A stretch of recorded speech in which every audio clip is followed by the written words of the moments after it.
পশ্চিমবঙ্গের বিভিন্ন স্কুলে কর্মরত শিক্ষক এবং পার্শ্ব শিক্ষকদের সম্বন্ধে দুটি গুরুত্বপূর্ণ আপডেট আমি আজকে আপনাদের সামনে তুলে ধরব। একটি আপডেট হচ্ছে কর্মরত শিক্ষকদের টেট সংক্রান্ত বিষয়ের এবং অপরটি হচ্ছে পার্শ্ব শিক্ষকদের সম কাজে সম বেতন সংক্রান্ত বিষয়ে। দেখুন, গুরুত্বপূর্ণ আপডেট এই কারণেই বলা হচ্ছে কারণ এই দুটি আপডেট কিন্তু এখন ভীষণভাবে চর্চিত এবং বহুদিন ধরে এই বিষয়ের কোনো সুরাহা কিন্তু আমরা পাচ্ছি না। তো এই বিষয়ে লেটেস্ট আপডেট কি আছে সংবাদপত্রের প্রতিবেদন থেকে আমি আপনাদের সামনে তুলে ধরার চেষ্টা করব। দেখুন, প্রথম যেটি আপডেট সেটি হচ্ছে শিক্ষকদের টেট সংক্রান্ত বিষয়। টেট সংক্রান্ত বিষয়ে আমরা জানি যে একটি অর্ডার হয়েছে, সমস্ত রাজ্যকে করা হয়েছে যে বিভিন্ন স্কুলে কর্মরত শিক্ষক যারা আছেন তাদের কতজনের টেট পাস করা নেই সেই সংখ্যাটা কিন্তু জানাতে হবে এবং সেই সংক্রান্ত একটি অর্ডারের কথা আমি আগেই বলেছিলাম। এবং তার সাথে এটাও বলা হয়েছিল যে এই সমস্ত শিক্ষক যারা কর্মরত শিক্ষক আছেন তাদের টেট মুক্তির রাস্তা কী হতে পারে সেই সংক্রান্ত বিষয়ে পরামর্শ দেওয়ার জন্য। এইবার এখানেই কিন্তু একটা মজার টুইস্ট আছে। এই সমস্যা সমাধানের রাস্তা বলাটা যেটি কতটা অমানবিক সেটাই কিন্তু আমি আপনাদের সামনে তুলে ধরব। চলুন আপডেটটাকে দেখে নিই, তারপর বিস্তারিত আলোচনা করছি।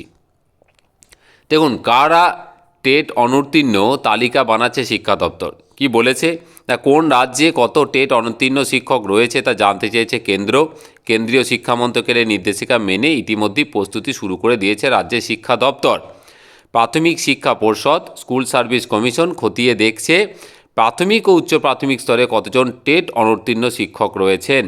শিক্ষা দপ্তর সূত্রে খবর, এই রাজ্যের এরকম শিক্ষকের সংখ্যা ৯৫,০০০-এরও বেশি।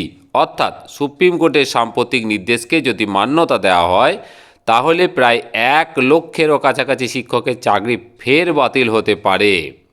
শিক্ষা মন্ত্রকের নির্দেশিকা মেনে বারবার কর্মরত শিক্ষকদের তথ্যকে যাচাই করা হচ্ছে যাতে কোনো রকম ভুল পরিসংখ্যান না থাকে। একই সঙ্গে বিকল্প আইনি পরামর্শ নিতে শুরু করে দিয়েছে। এটা আমরা প্রত্যেকেই জানি, পশ্চিমবঙ্গের সংখ্যাটা এখন বলা হচ্ছে যে প্রায় ১,০০,০০০-এর কাছাকাছি প্রাথমিক এবং উচ্চ প্রাথমিক মিলিয়ে, যেটার আবার কিন্তু তথ্য সংগ্রহের কাজ শুরু হয়ে গেছে।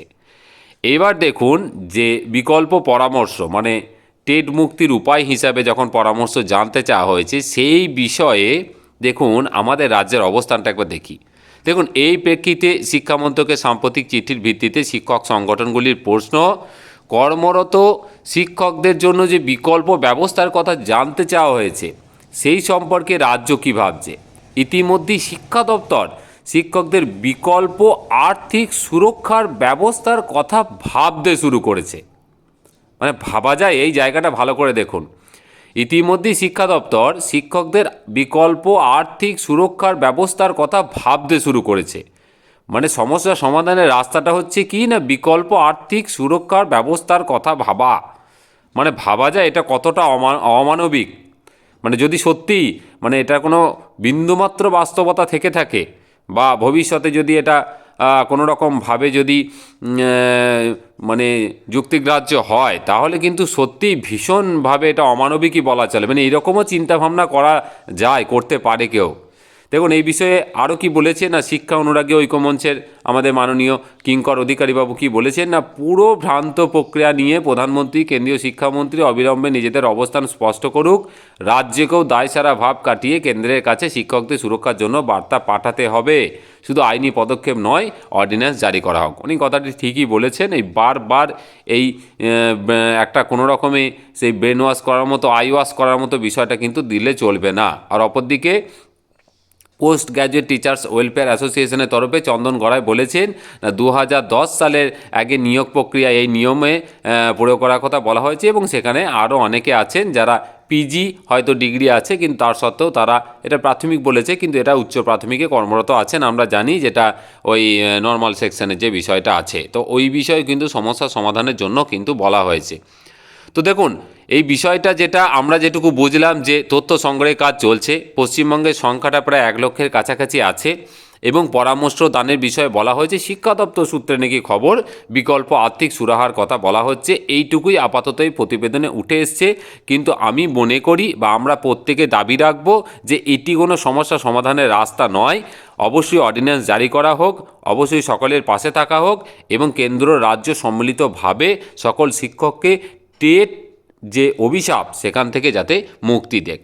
তো এটা গেল একটি আপডেট। পরবর্তী আপডেট দেখুন, পার্শ্ব শিক্ষকদের যেটা বলছিলাম। দেখুন, পার্শ্ব শিক্ষকদের আমরা জানি সমকাজে সমবেতনের একটা দীর্ঘদিনের দাবি ছিল, একটা সুপ্রিম কোর্টের অর্ডার ছিল আমাদের রাজ্যে, কিন্তু সেটা এখনও পর্যন্ত মান্যতা পায়নি বা এখনও কিন্তু ইমপ্লিমেন্ট হয়নি। এবার বিষয়টা আমি বলি, এবার তুলে ধরি। দেখুন কি বলেছে প্রতিবেদনে, বলছে যে সমকাজে সমবেতনের দাবিতে বাংলার কয়েকজন পার্শ্ব শিক্ষককে তাদের দাবি রাজ্যে স্কুল শিক্ষা দপ্তরের সচিবের কাছে জমা দেওয়ার নির্দেশ দিল সুপ্রিম কোর্ট। আগামী 6 সপ্তাহের মধ্যেই নতুন আবেদন জমা দেওয়া যাবে। তার 4 মাসের মধ্যে আবেদনগুলি খতিয়ে দেখে যুক্তিসঙ্গত নির্দেশ দিতে হবে সংশ্লিষ্ট সংস্থাকে। তার মানে যারা সংগঠন যারা এই মামলাটি করেছেন তাদেরকে কি বলেছে না, 6 সপ্তাহের মধ্যে নতুন করে আরেকবার আবেদন জমা দিন। কাদের কাছে না, স্কুল শিক্ষা দপ্তরের যে সচিব আছেন ওনার কাছে, এবং 4 মাসের মধ্যে অবশ্যই কিন্তু একটা যুক্তিসঙ্গত নির্দেশ কিন্তু এই স্কুল শিক্ষা দপ্তরের তরফ থেকে কিন্তু দিতে হবে।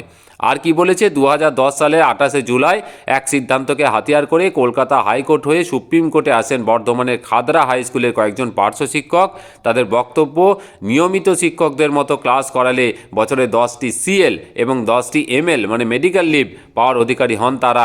এই নির্দেশ সামনে রেখেই তাদের কয়েকজন যান কলকাতা হাইকোর্টে। মানে বিষয়টা হচ্ছে যে সুপ্রিম কোর্টের যে একটা অর্ডার আছে সমকাজে সমবেতন, সেই বিষয়ে পদক্ষেপ নেওয়ার জন্য বলা হয়েছে এবং একটা সময় বেঁধে দেওয়া হয়েছে।